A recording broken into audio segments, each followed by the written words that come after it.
Okay, we are in a discussion of AWS Solution Architect.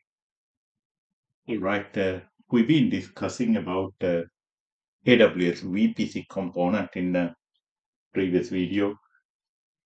Go through 30 minutes, so we've been in the middle way through. So let's say start more towards VPC component. All right, so we can see in a VPC, just like in the same in Azure VNets, VPC in a regional resource, so isolated virtual network in AWS. So these are the component we got in VPC. So VPC, you got subnets that network segments in within a VPC. Then you have route tables, so that will route traffic into a different areas. And then you have security groups, instant level firewall facility, stateful uh, security feature for instant level. And then you have network ACLs. So network ACLs subnet level stateless security feature, right? All right, let's go a little bit further. So here you can see a diagram of one of these VPC. So VPC got public subnets, right? So they got two availability zone, this one in availability zone 1, availability zone 2, right? And then it's associated with public route table. And then you have a security groups inside the instant level security. And then private subnet in availability zone 1, data center 1 and data center 2, availability zone 2. So it associate with the private routing table and instant level. You can have security groups, and you can apply internet gateway is VPC level, region level, and then you can use network ACL in subnet level, right?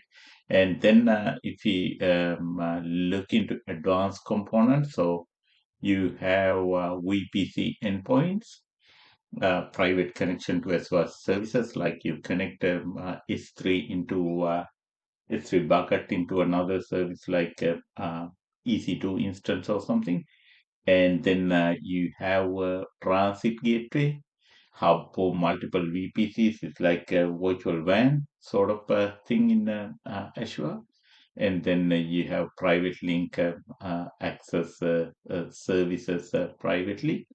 And then you have connection type component. You have internet gateway, connect public subnets in VPC to internet region level, and then NAT gateway. NAT gateway is secure outbound internet egress. That's connecting Azure private subnet into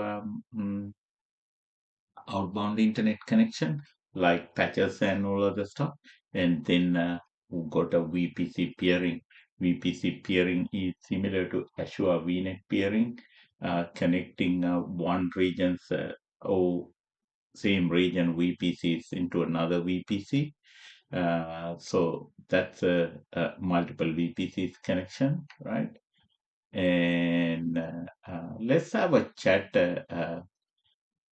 Subnet strategy, so private and public. So because AWS has separate subnets for public and private, right? And we're going to discuss quickly what are the strategies when you're creating a public or a private subnets, right? So these ones are, as you see in the first uh, square. So they are good best practice for multi-tier architecture. combine both subnet types. So multi-tier architecture means one is sort of an example, a simple example. Uh, Web server, web service you providing uh, in the internet, and then you got a uh, middle layer with the application server, and then a private subnet in the backnet, so backend. So you can use the database to derive data for front end web server, right? So implement proper routing tables in between them. So that's a security feature. Use security give for instant level security, so you can have SG for instant level security, right? So public subnets, public subnet connected to internet through internet gateway, right? Resources receive public IP addresses. So whatever resources you put in public subnet, you can have a public IP address, right? And this is normally used for user-facing components, load balancers or web servers. Normally, a web server or web service with the load balancer will face into users, right? And private subnets, if you go in private subnets, so private subnet don't have a direct internet access, and they use net gateway for outbound traffic, right? And they used usually for host sensitive workload like databases or application servers, right?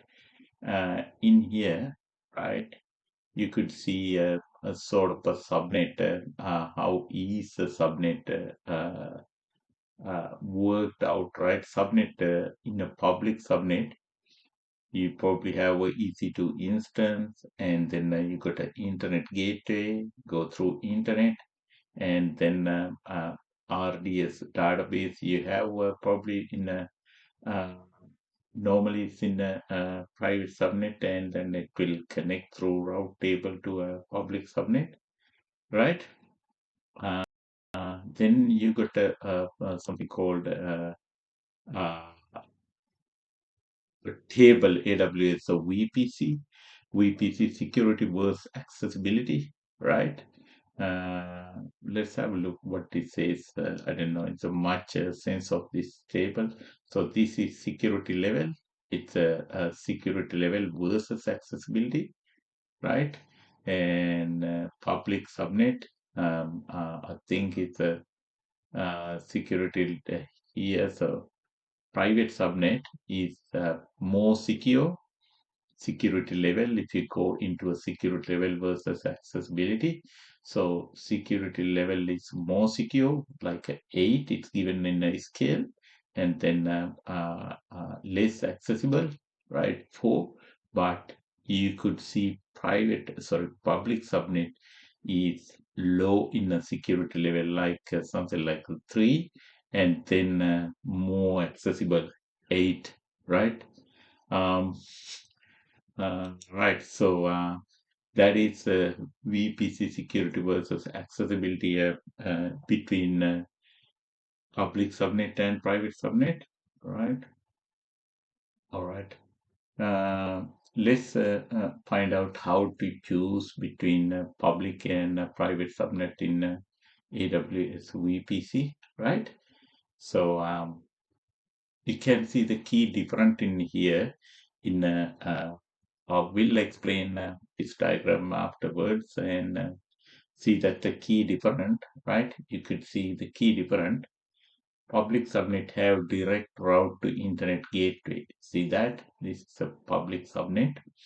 So it has the internet gateway in a regional level, VPC level internet gateway.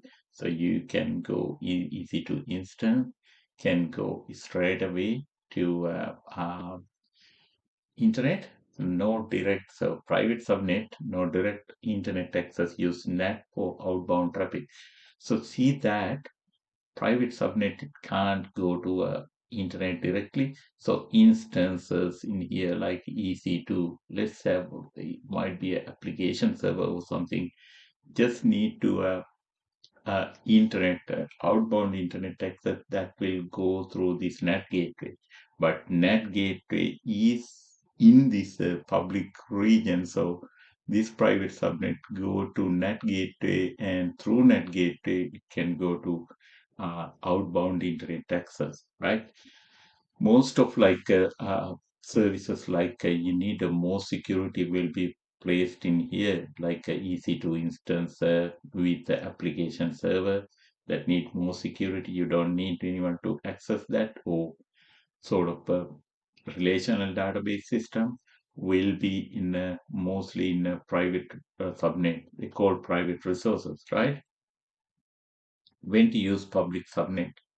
Uh, you need to use a public subnet when the load balancer space in the internet, because a load balancer, when you're placing, you can have a load balancer in internet facing or internal load balancer. So if you want to access like a web service for the users, you need to place that one in a public subnet.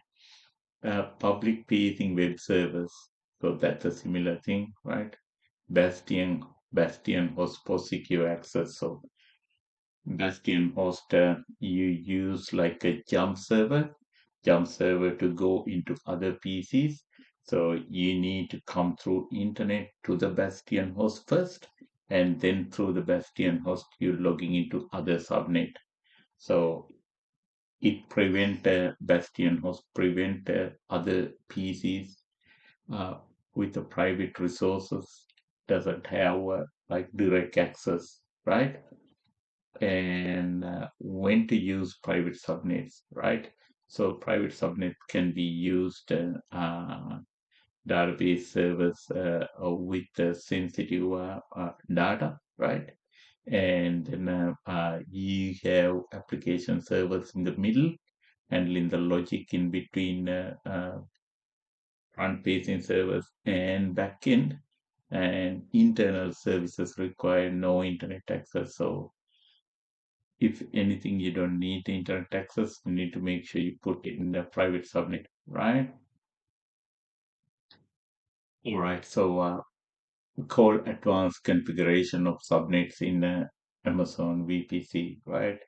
We'll see how we assign sort of subnet IP addresses and other stuff just for quickly, right? Um, so subnet configuration options, right? So we have two subnets in a private public subnet here, right? And then you got a private subnet here, right? So this one is 10.0.0.24. This one 10.0.1.0.24 private subnet, right? Um, so then what you do, so internet gateway will use for routing internet traffic to outside, and then you have a net gateway here which is connected to private subnet, right? And route table, right? So you got a public route table, right? So it's 0.0.0.0. That means internet is through internet gateway, and then 10.0.0.0.16 is local, right?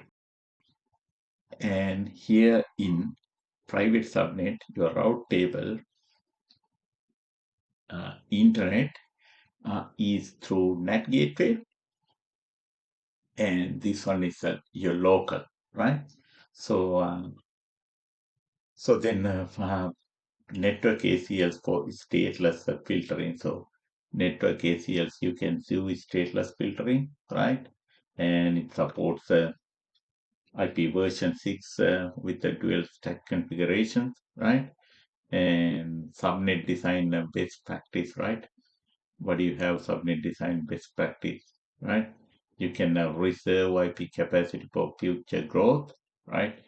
So if your organization is growing, make sure you got enough CIDR, right? And implement consistent CIDR pattern across availability zones. So implement them in a way that you can identify easily, not confusing, right? Separate workload with security boundaries.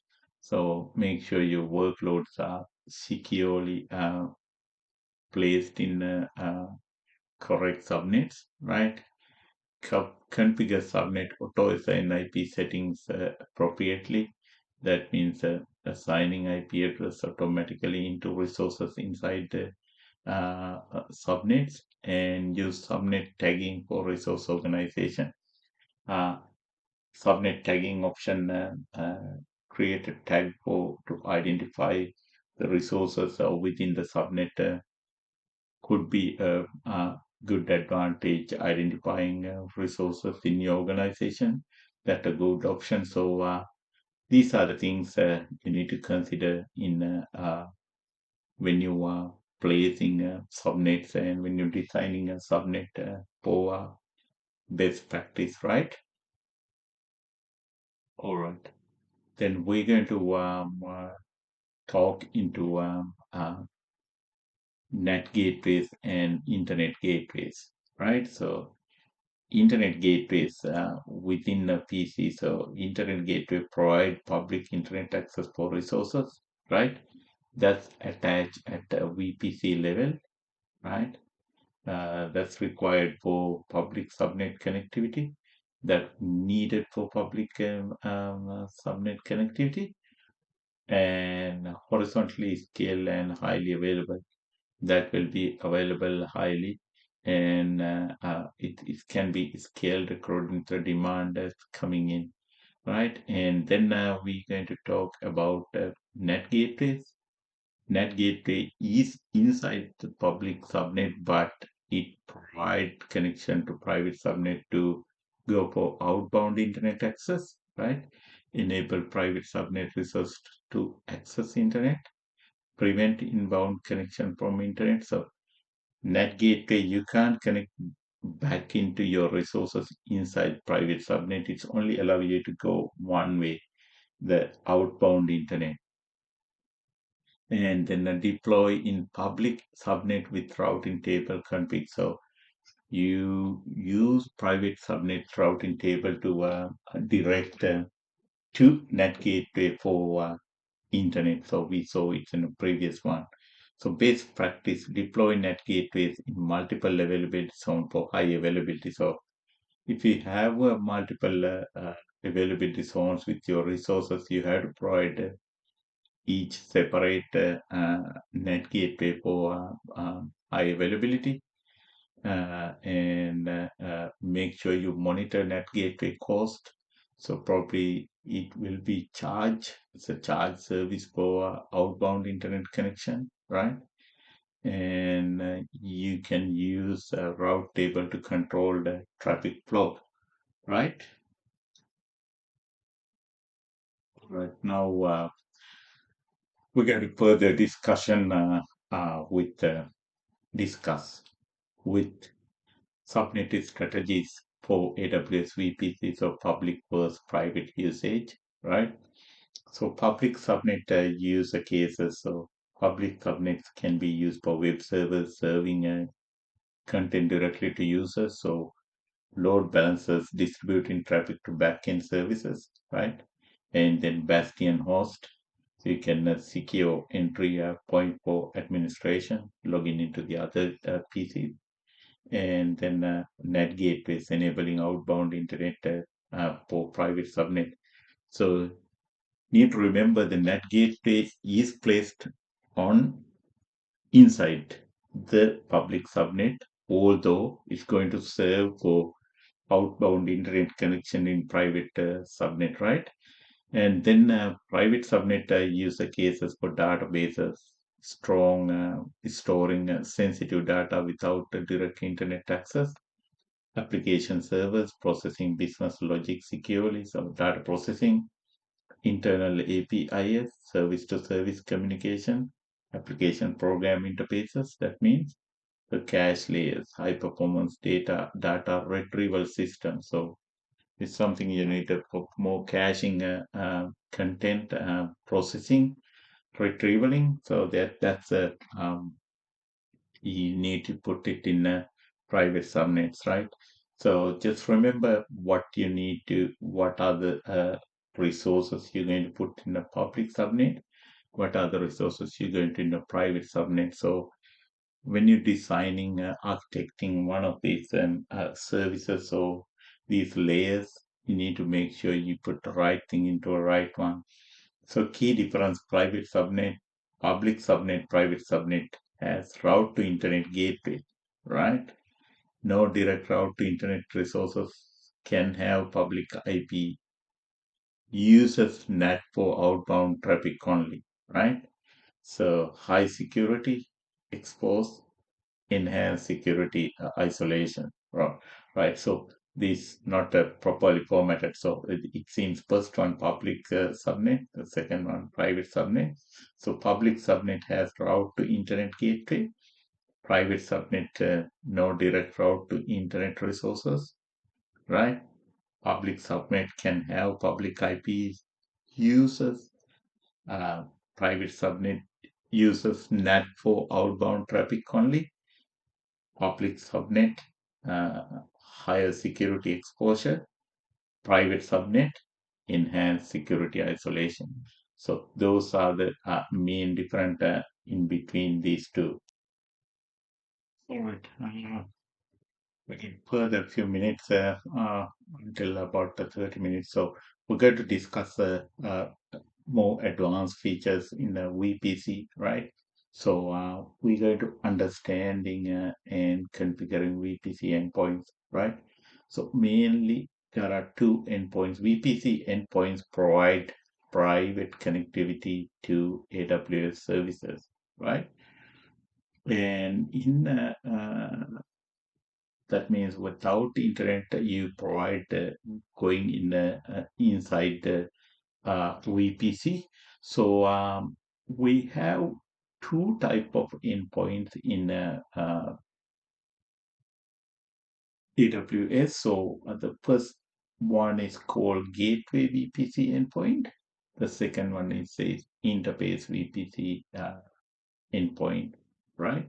So Gateway VPC endpoints provide private connectivity to S3 buckets and DynamoDB, right? So if you want an internal service like EC2 instant, right, to connect into S3 or DynamoDB, you can use as shown in figure, right?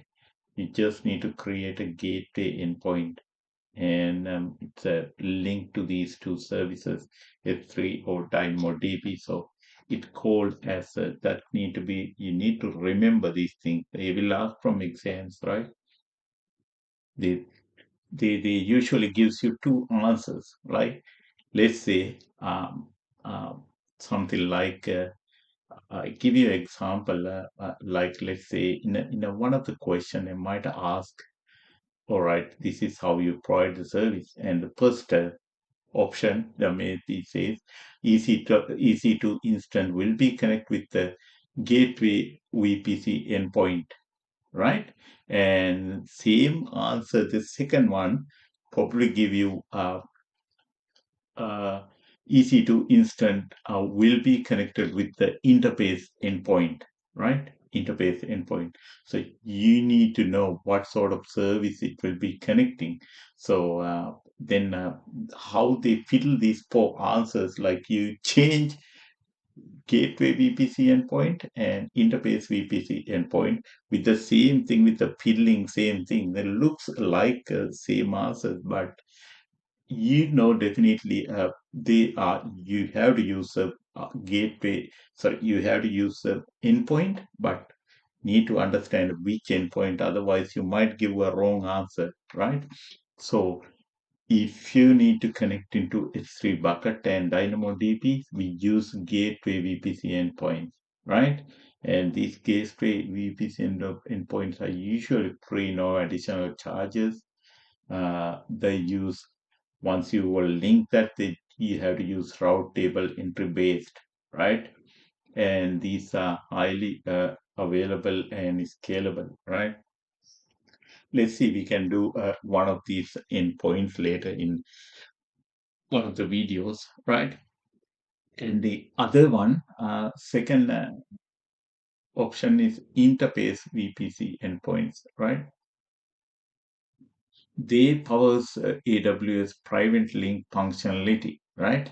And they use elastic network interfaces with private IP. So these interface endpoints they use uh, we call ENI, elastic network interfaces. That means network card will be used, right? Card means whatever virtual, we can't see the exactly. So this supports most AWS services and third-party solutions. So remember these two are different. So S3 DynamoDB, the gateway VPC endpoints, and mostly most of all other services they use interface endpoints like you could see in the picture, right?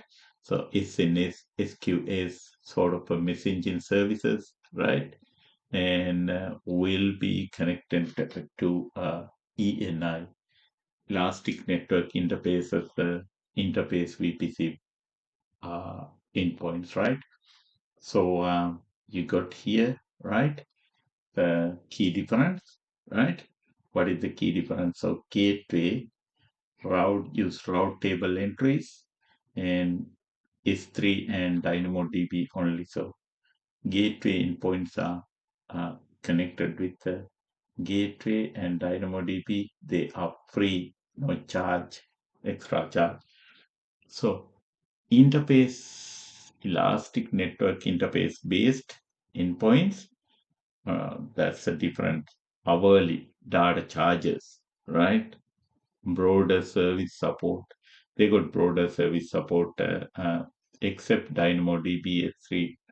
Most of other services you need endpoints. You're going to use ENI interface based endpoint, right? All right, so we can see other details here, right? Let's have a look. Okay, so here you got a AWS VPC endpoint types comparison, right? Uh, Supported, right? What services supported and cost here. So limited, right? The first one is gateway endpoint, limited to S3 and DynamoDB, and then ENI interface, wide range of AWS services, 200 plus, right? This one is cost free. This one is the hourly data processing charges. You will be charged ENI interfaces, access method, route table entry, right? This use route table entry to giving to route tables and then interface ENI using private IP addresses, right? And then network path traffic stays within AWS network. So in this one, it will stay inside the AWS backbone network, right? And here uses AWS private link. So private link uh, connectivity traffic. Availability zones highly available without availability zone dependency. They are highly available, right? No added bandwidth constraint, right? But ENI availability zone is specific endpoints may have bandwidth constraints because ENI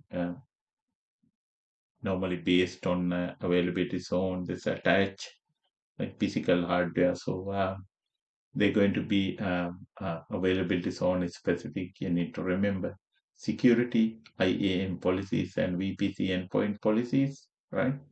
And then IAM policies and security groups because this one is instant level you can sort of use ENI. So DNS configuration, no DNS changes required, right? So this one you need to DNS entries, right? They need DNS entries for finding the path, right? Primary use case. The first one is cost-effective access to S3 and DynamoDB, S3 buckets and DynamoDB. And second one into private access to AWS services from on-premises mostly. On-premises private access without you going through public internet. These private access allow you to secure connection to these endpoints, right? Um, I think about 30 minutes ago now. I'm going to continue the video from next video. Until then, thank you very much.